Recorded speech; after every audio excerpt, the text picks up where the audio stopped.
এক মাসে গোটা বিশ্বে প্রায় 6 বিমান দুর্ঘটনায় মৃত্যু হয়েছে 236 জনের। নতুন বছর আসতে যদিও এখনো 2-1 দিন বাকি, কিন্তু বছরের শেষ মাসে মাত্র 29 দিনের মধ্যেই বিশ্বের নানা প্রান্তে পরপর 6টি বিমান দুর্ঘটনা ঘটে।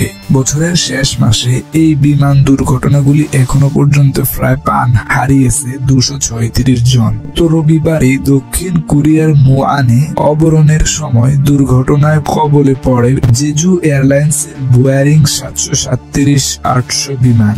এই বিমান দুর্ঘটনায় এখন পর্যন্ত প্রায় 179 জনের মৃত্যু হয়েছে। 2 জনকে জীবিত অবস্থায় উদ্ধার করা সম্ভব হয়েছে, এমনটাই জানানো হয়েছে দক্ষিণ কোরিয়ার সংবাদ মাধ্যমের তরফ থেকে।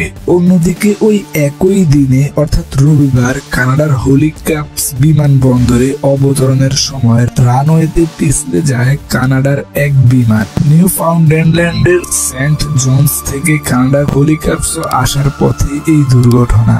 তবে সেখানে হতাহতর কোনো খবর এখনো পাওয়া যায়নি। এবং গত 25 ডিসেম্বর দুর্ঘটনার মুখে পড়ে আজারবাইজানের এয়ারলাইন্সের IRJ-190 বিমানটি। বিমানের গন্তব্য ছিল রাশিয়া।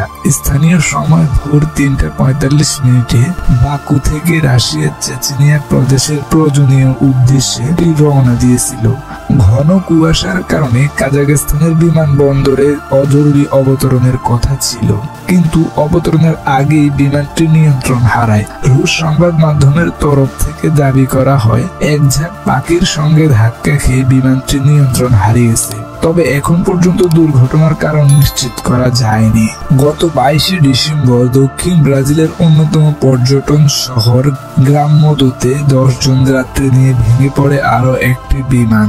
দুর্ঘটনার জেরে মৃত্যু হয় বিমানের সব যাত্রীর।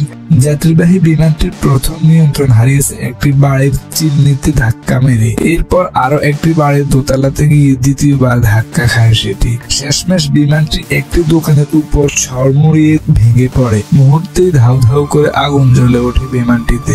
একই দিনে পাপুয়া নিউ গিনিতেও একটি বিমান ভেঙে পড়ে। সেই দুর্ঘটনায় 5 জনের মৃত্যু হয়। ওই দুর্ঘটনার কারণ এখনো স্পষ্ট হয়নি। অন্যদিকে 18 ডিসেম্বর আর্জেন্টিনার সান ফার্নান্দো বিমানবন্দরের কাছে একটি বিমান গাছ এবং পাঁচিলে ধাক্কা খায়। তারপরেই আগুন লেগে যায় বিমানটিতে। ঘটনাস্থলেই মৃত্যু হয় ওই বিমানের 2 পাইলটের। আবার কিন্তু 17 ডিসেম্বর হাওয়াই দ্বীপপুঞ্জের হনুলুলু বিমানবন্দরের কাছে একটি পণ্যবাহী বিমান নিয়ন্ত্রণ হারিয়ে ভেঙে পড়ে। কি কারণে বিমানটি ভেঙে পড়লো তা এখনো স্পষ্ট হয়নি। তবে মনে করা হচ্ছে পাইলটদের প্রশিক্ষণ চলার সময় বিমানটি ভেঙে পড়ে। তবে বিশেষজ্ঞরা মনে করতেছেন এই মাসে প্রায় 6টি বিমান দুর্ঘটনার মূল কারণ হচ্ছে কোথাও রয়েছে প্রতিকূল আবহাওয়া, আবার কোথাও রয়েছে প্রযুক্তিগত ত্রুটি।